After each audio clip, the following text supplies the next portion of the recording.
적어도 이제 과학에 기반해서 판단한다고 했을 때는 사실 종교라고 하는 것은 이렇게 얘기하겠지만 이제 그래서 이제 아인슈타인이 이 부분에 대해서 이제 불만을 품기 시작한 거죠. 그래서 신은 주사위 놀이 하지 않는다.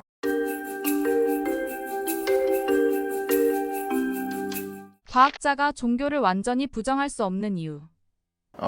물론 그 과학자들도 다 사람마다 다 각자의 이제 견해가 있기 때문에 제가 생각하는 것이 일반화될 수 있는 견해는 아니겠지만은 적어도 이제 과학에 기반해서 판단한다고 했을 때는 사실 종교라고 하는 것은 이렇게 얘기하겠지만 이제 인간의 뇌에서 만들어낸 하나의 사고 체계다. 그러니까 실제로 실체하는 것이 아니고 하나의 개념적인 것 이렇게 생각을 해요. 저는 기본적으로. 그러니까 어떤 절대적인 내가 다가갈 수 없는 어떤 하나의 존재를 상정해 놓고 거기에 관해서 뭔가의 그 시스템적인 어떤 체계를 만들어 놓는 것이죠. 그리고 이제 그것들이 인간이 사회를 구성하고 국가를 구성하고 어떤 수많은 어떤 군중을 이끌어야 되는 정치 체계와 결합을 하면서 그것들이 어떤 하나의 제도적인 그 부분으로 이제 흡수된 그런 개념으로 저는 이해를 하고 있고요. 그것이 실제로 자연과 우주를 관장하는 어떤 근본적인 동력이다. 어떤 신이라고 하는 존재가 그렇게 생각하지는 않습니다. 그러니까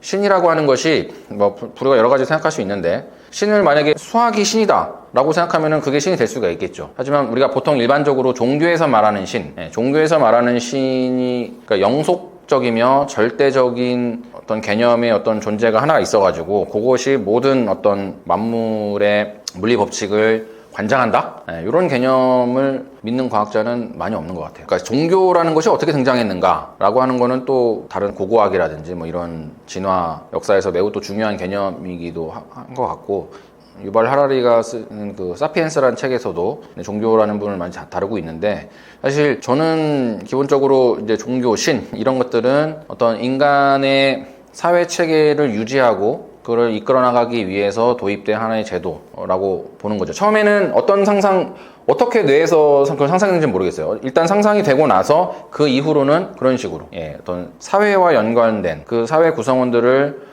이끌어 나갈 수 있는 하나의 제도 장치로서 작용을 한 것이고 근본적으로 우리 브레인에서 뭔가 하나의 허구적인 개념을 만들어낸 그런 개념인 거죠. 있죠.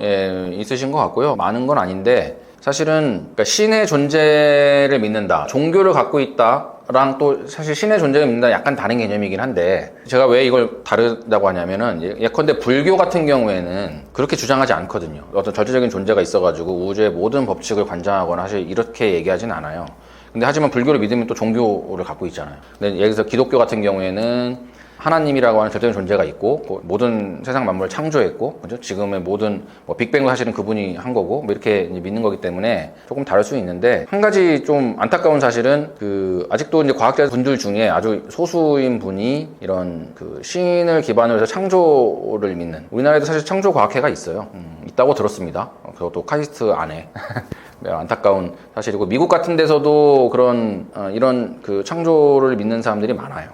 그러니까 그런 것들을 과학하고, 그러니까 본인이 믿는 거는 저는 전혀 괜찮다고 생각해요. 어떤 종교를 갖고 있는 거는, 과학자가 종교를 갖는 거는 당연히 그럴 수 있는데, 그것을 과학의 영역에 끌어들여가지고, 그 종교에서 말하고 있는 교리를 끌어들여서, 그거를 과학에 덧칠해서 해석해서 대중들을 한다면, 그거는 이제 문제가 있는 거죠. 그렇기 때문에, 신의 존재, 종교를 믿는 과학자들 자체는 문제가 안 되지만, 그것들을 과학하고 결합시켜가지고 뭔가를 하려고 하는 그런 시도는 조금 위험하다. 지금 현대는 많이 없는데, 그러니까 가장 대표적인 분은 뉴턴이죠. 아이작 뉴턴은 평생을 성직자도 겸했기 때문에 그분은 그리고 자신이 발견한 모든 물리 법칙이 당연히 신의 뜻대로 움직인다라고 주장했던 책도 많이 쓰신 분이에요. 그런 식으로. 물론 세상은 그걸 반대로 해석을 했지만은 그때 당시만 해도 좀 근대 과학이 등장하고 이때만 해도 이런 거였죠. 그러니까 갈릴레오가 과학자로서 성공할 수 있었던 이유는 어떤 현상이 왜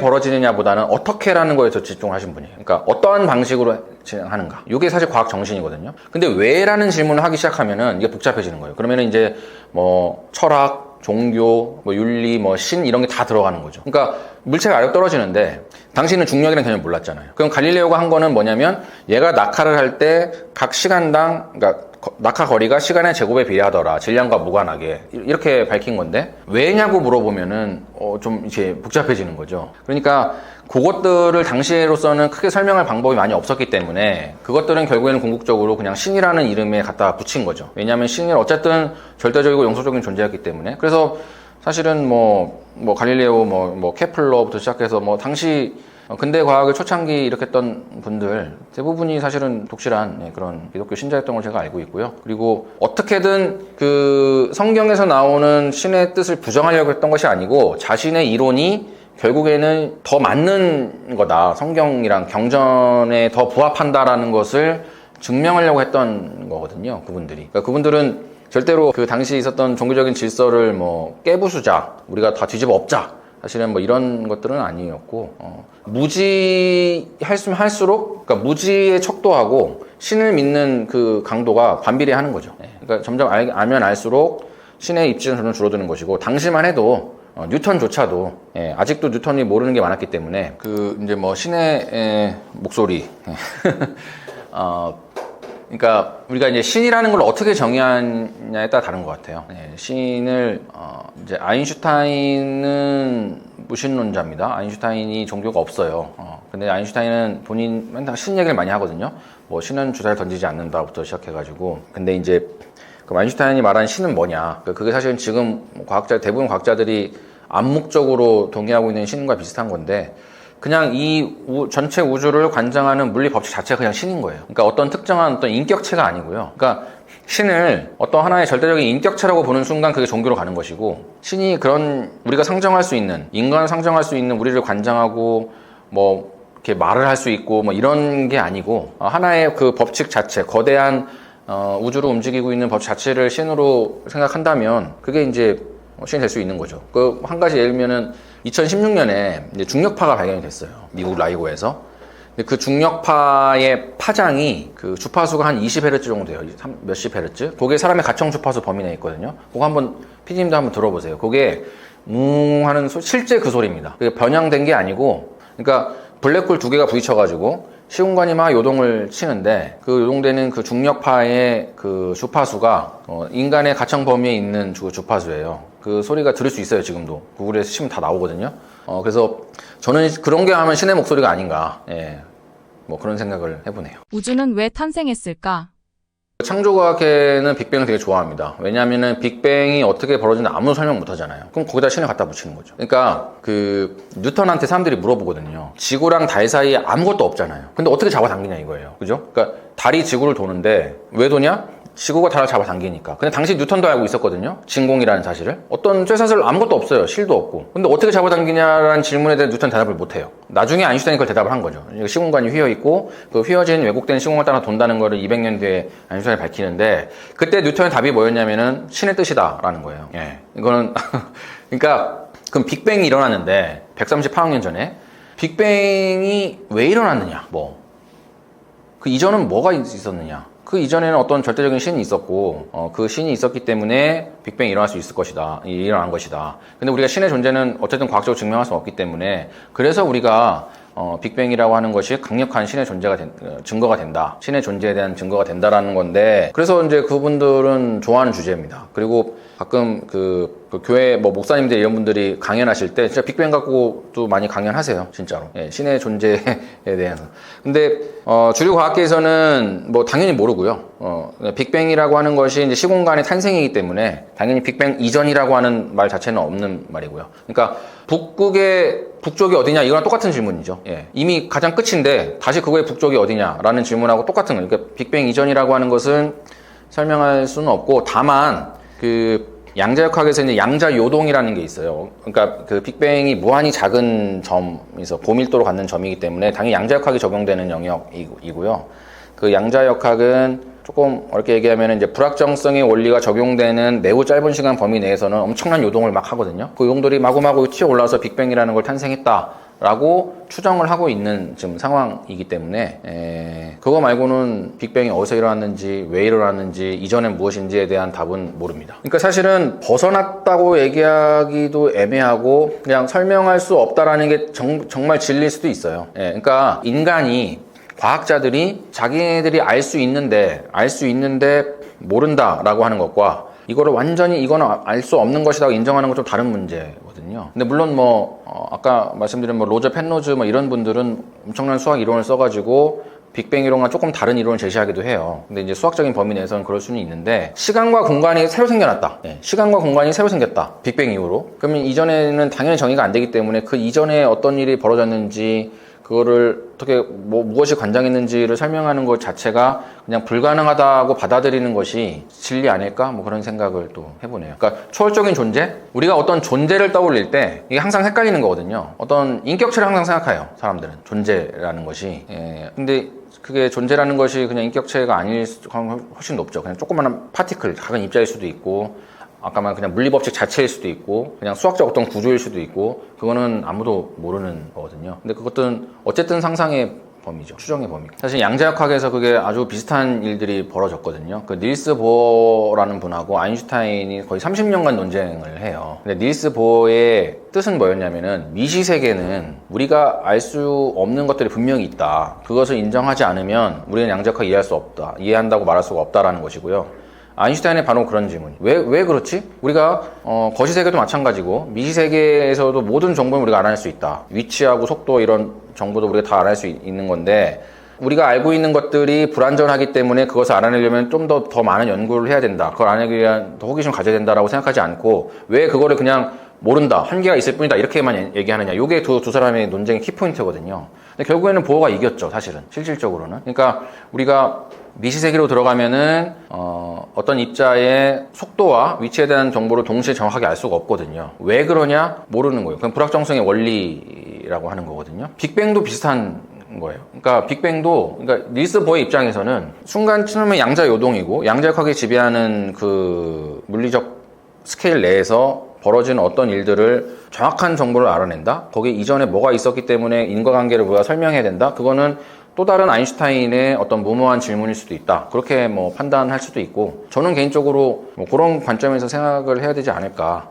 호기심 자체를 갖지 말아라 이렇다기보다는 그런 우리가 절대적으로 알 수 없는 기본 원리적으로 뭔가 한계를 인정한다면은 좀 더 받아들이기 쉽지 않을까. 하지만 다른 호기심도 분명히 있을 수는 있다. 그렇게. 빛의 본질은 도대체 뭘까? 양자역학은 사실은 물론 또 간단하게 얘기할 수는 없지만, 양자역학에서 가장 중요한 핵심 딱 하나만 뽑으라면은 바로 이중성입니다. 그러니까 양자세계로 들어가면 입자와 파동이 서로 뒤섞여 있어요. 이게 거시세계랑 결정적으로 구분되는 양자역학의 차이점이에요. 그래서 우리가 양자역학에서는 그 어떤 입자의 위치나 속도를 확률론적으로만 알 수가 있는 거거든요. 그 모든 근본은, 양자역학에서 일어나는 기이한 현상들의 모든 근본은 이중성에 있어요. 거시세계에서는 입자랑 파동이 철저히 구분이 되죠. 날아가는 야구공은 입자고 바닷물은 파동이고, 하지만 미시세계에서는 그 두 개가 완전히 뒤섞여 있는 것이고요. 이거를 종결시킨 분이 드브로이라고 하는 분이에요. 드브로이라고 하는 분이 원래는 이제 빛에 대한 논쟁으로 시작이 되다가, 빛이 원래는 파동이었다가 아인슈타인의 광전 효과로 인해서 입자성이 밝혀지면서 또 입자성도 갖고 있다고 주장이 되었다가 1922년에 미국의 이제 콤프턴이라고 하는 분이 빛의 입자성을 실험으로 증명하면서 빛의 이중성이 확립이 됐어요. 1922년에. 그리고 나서 2년 뒤인 1924년에 드브로이라는 분이 만약에 빛이 파동이라고 알았던 빛이 입자야? 그렇다면 혹시 입자라고 알고 있던 전자 같은 것도 혹시 파동 아닐까? 이게 거꾸로 생각하게 된 거죠. 그래서 그 유명한 물질파 이론이 1924년에 등장을 합니다. 미시세계에 있는 모든 물질은 다 파동적인 성질을 갖고 있다는 거예요. 이중성이 있다는 거죠. 근데 드브로이라고 하는 분은 이제 프랑스 귀족 출신이에요. 왕족 출신. 그래가지고 드브로이가 이 논문을, 박사학위 논문을 썼을 때 사실 지도 교수가 되게 좀 싫어했어요. 이런 급진적인, 어떻게 전자가 파동이냐. 빛이 이중성이라는 거는 이해가 가겠지만, 그렇다고 해서 이렇게 급진적인 생각을 할 수 있느냐 라고 해서 반대를 하려고 했다가, 이분이 왕족 출신이잖아요. 그러니까 이게 쉽게 거절을 못한 거예요. 그래서 그 지도 교수님이 드브로이의 논문을 아인슈타인한테 보냅니다. 아인슈타인이 만약에 거부하면 되겠지라고 했는데, 아인슈타인의 드브로이 논문을 보고 완전 놀라고 인정을 하는 거죠. 이런 멋진 생각을 할 수가 있는가. 왜냐하면 그때까지만 해도 이중성이라고 하는 것이 나중에 등장하는 확률, 불확정성 원리랑은 배치되는 것처럼 안 보였기 때문에 아인슈타인은 되게 열렬히 인정을 해서 드브로이가 박사학위 논문 받을 수 있었고, 불과 3년 뒤인 1927년에 전자의 회절 무늬가 관측이 돼요. 그러니까 전자가 입자인데 회절은 파동 현상이거든요. 그게 관측이 돼서 드브로이가 29년에 바로 노벨상을 받습니다. 그래서 그때 이중성은 그때 이제 다 해결이 되죠. 근데 문제는 그 이중성으로 인해 파생되는 이제 원리, 바로 불확정성의 원리인 거죠. 예, 불확정성의 원리가 이제 하이젠베르크가 1926년에 생각한 건데, 원리적으로 미시세계에서의 입자는 위치와 속도에 대한 정보를 동시에 정확하게 알 수가 없다라고 하는 이론, 그 원리를 발견을 합니다. 그리고 이때부터 닐스 보어와 아인슈타인의 논쟁이 시작이 되었죠. 그리고 나서 닐스 보어가 오히려 이 하이젠베르크의 불확정성 원리를 완전히 정립화해가지고 상보성의 원리로 양자역학의 어떤 인식론적 체계를 만듭니다. 그러니까 우리가 미시세계에 있는 모든 정보를 알 수가 없다. 알 수가 없고 확률론적으로만 알 수 있을 것이다. 요게 닐스 보어와 하이젠베르크, 그 다음에 막스 보른, 요 분들이 모여가지고 이제 코펜하겐 학파를 이루면서 거기에 이제 나중에는 코펜하겐 해석으로 이제 발전이 되는 거예요. 방금 말씀드린 확률이라는 거예요. 그러니까 전자가 어디에 있을 확률만 우리가 정확하게 알 뿐이지, 정확하게 100% 여기 있다는 우리가 알 수가 없다라는 거죠. 그걸 알면 알수록 속도에 대한 정보가 사라져버리고, 왜냐하면 우리가 어떤 입자에 대한 물리적 정보를 안다는 것은 기본적으로 그 입자가 어느 위치에서 얼마나 속도를 갖고 있냐, 이 두 개가 되게 중요하거든요. 거시세계에서는 다 알 수 있잖아요. 뉴턴 운동방정식 풀면 다 알 수 있거든요. 근데 미시세계에서는 알 수가 없고 확률론적으로만 알 수 있다. 그래서 이제 아인슈타인이 이 부분에 대해서 이제 불만을 품기 시작한 거죠. 그래서 신은 주사위 놀이 하지 않는다, 이런 말을 이때 이 보어와의 논쟁에서 하기도 했고요. 과학적으로 신이 존재하지 않는 이유. 그러니까 아인슈타인이 말하는 신은 계속 반복하지만 어떤 정량화된 정확한 정보를 제공할 수 있는 어떤 물리 법칙, 이거를 아인슈타인은 항상 본인이 암묵적으로 신이라고 정의를 한 거죠. 근데 양자역학 세계에서는 그렇지 않다?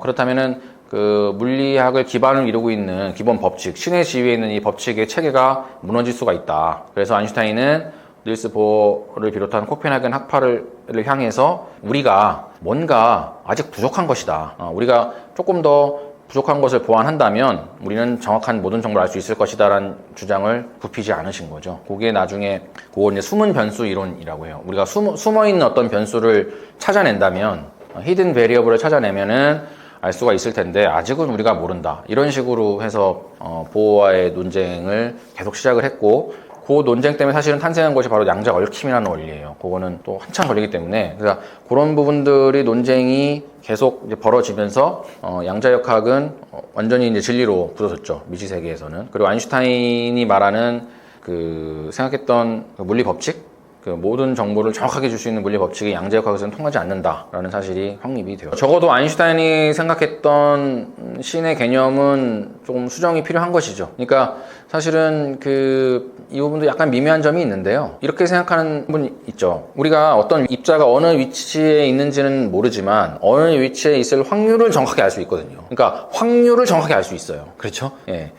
그런데 아인슈타인은 그 확률 자체, 그 물리 법칙이 정확하게 제시하는 것이 확률이기 때문에 그게 이제 불안정하다고 생각을 한 것이고, 대부분의 닐스 보어를 비롯한 양자역학 학자들은 어쨌든 슈레딩거 방정식을 풀던 하이젠베르크의 방정식을 풀던 우리가 얻을 수 있는 정보는 정확한 확률이기 때문에 그 자체가 우리가 최대한 얻을 수 있는 정보다. 그리고 그것은 우리가 물리 법칙의 지위에 있어도 손색이 없다.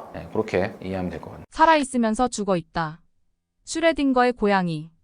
네, 이게 그 코펜하겐 해석이라고 하는 건데요. 방금 말씀드린 그 양자 상태, 그러니까 양자 미시세계의 어떤 입자가 가질 수 있는 상태를 우리가 수학적 기술을 해요. 슈레딩거 방정식 같은 거를 풀면은 기술을 하는데, 슈레딩거의 고양이 얘기가 어떻게 나온 거냐면은 코펜하겐 해석에 의하면 그 도저히 양립될 수 없는 두 상태가 서로 공존할 수가 있어요. 마치 고양이가, 우리가 이제 어떤 상자 안에 고양이가 있는데 그 고양이가 살아있는 죽었는지 우리는 모른다고 치면, 근데 우리가 이렇게 생각할 수는 있죠. 분명히 100%의 확률로 살아있거나 아니면 100%의 확률로 죽어있거나, 이건 확실하잖아요. 우리가 보통 일반적인 상식 내에서는. 근데 이제 양자역학의 코펜하겐 해석에 의하면은 그것이 아니고, 살아있을 확률, 살아있는 상태 곱하기 확률 50% 더하기 죽어있는 상태 곱하기 확률 50%가 이 고양이 상태인 거예요. 우리가 관찰하기 전까지는. 그러다가 우리가 뚜껑을 열어서 관측을 딱 하면 둘 중에 한 상태로 가는 거죠. 그게 코펜하겐 해석이거든요. 이해가 어렵죠. 그 양자역학이 사실은 직관적 이해하기가 어려운데, 도저히 양립할 수 없는 여러 가지의 상태가 마구 중첩이 돼서 같이 존재할 수 있는데, 우리가 관측을 하는 순간 그 중에서 그 여러 개의 상태 중에서 한 가지 상태로 붕괴한다. 이것이 바로 코펜하겐 해석의 개념입니다. 그래서 그 관측하기 전에는 각각의 상태가 있고 그 상태가 있을 확률이 곱해져 있는 상태로 전체 상태가 기술이 돼요. 그걸 우리가 이제 보통 파동함수라고 그러는데 파동함수 그렇게 기술이 되다가 관측을 하면은 그 중에서 딱 한 상태로 가고 확률은 100%딱 되는 거죠. 그게 코펜하겐 해석이고 여기에 그쵸 아인슈타인이 가장 이 해석에 대해서 문제를 많이 삼았죠. 삼아서 논쟁이 많이 벌어졌는데 지금은 대부분의 물리학자가 그냥 코펜하겐 해석을 암묵적으로 그냥 받아들입니다. 그러니까 여러 가지 해석들이 몇 개 더 있거든요. 근데 지금 주류계에 있는 물리학자들은 파동함수의 상태가 이게 뭐 확률적이냐 아니면 뭐 뭐가 다른 게 있느냐에 이렇게 중요하게 생각하지는 않고요. 어차피 수학 결과는 똑같아요. 수학 결과는 똑같은데 그 결과를 어떻게 해석하냐가 차이가 있기 때문에 실제 연구한 데는 크게 차이는 없습니다. 다만 철학적인 개념으로 아니면 좀 물리 철학적인 관점에서 이게 무엇을 의미하느냐 뭐 그런 거를 좀 생각하는 물리학자들이 좀 있긴 있죠. 그러니까 지금 주류 해석이라고 보시면 돼요. 코펜하겐 해석이. 예, 있습니다. 그게 뭐냐면 아까 저희가 관측이라는 얘기를 했잖아요. 그러니까 이제 관측이 뭔지를 알아야 돼요. 예, 우리가 어떤 물체를 관측했다라고 하는 것이 무슨 의미인가. 그러니까 그 유명한 양자역학의 이중슬릿 실험이 있습니다. 내가 전자를 슬릿에 이렇게 보내면 전자는 입자인데 내가 관찰을 하면은 얘가 입자처럼 행동을 해요. 입자를 해가지고 딱 두 개 슬릿이 지나면 딱 두 줄 무늬만 딱 생기고요. 근데 내가 관찰을 하지 않으면 얘가 파동 무늬가 생겨요. 전자를 이중슬릿에 통과를 시키면. 그럼 거기서 관측이 뭐냐면은 우리가 그러니까 우리 인간이 만약에 관측을 한다라고 싶으면 뭘 본다잖아요. 보기 위해서는 반드시 빛이 필요하죠. 그러면은 어떤 움직이는 대상에 빛을 쏴서 그 반사되는 빛을 보고 우리가 관측을 하는 거죠. 그러니까 매우 작은 미시 세계에서는 우리가 관측이라고 하는 행위 자체가 그 미시세계의 거동에 영향을 줄 수가 있어요. 그게 우리가 거시세계랑 다른 점이죠. 우리가 날아간 축구공을 아무리 쳐다봐도 그 축구공에 닿는 빛이 우리가 당연히 반사돼 우리가 보는 거겠지만은 그것이 축구공의 움직임에 영향을 주진 않잖아요. 근데 미시세계는 다르죠. 그렇다면은 인간이 관측을 안 하면 어떻게 되는 거냐 이거죠. 관측하는 주체가 반드시 인간일 필요는 없잖아요. 인간일 필요가 없는데 그 관측은 어떤 개념이냐면요. 어떤 입자가 이렇게 공간을 가는데 반드시 주변 환경과 인터랙션을 하지 않아야 돼요. 그러니까 예컨대 내가 지금 여기는 공기 되게 많잖아요. 그럼 어떤 입자가 이 공기 중을 통과할 때 당연히 공기 중에 있는 산소나 질소 분자랑 부딪힐 수 있잖아요. 그러면은 이 분자는 관측이 된 겁니다.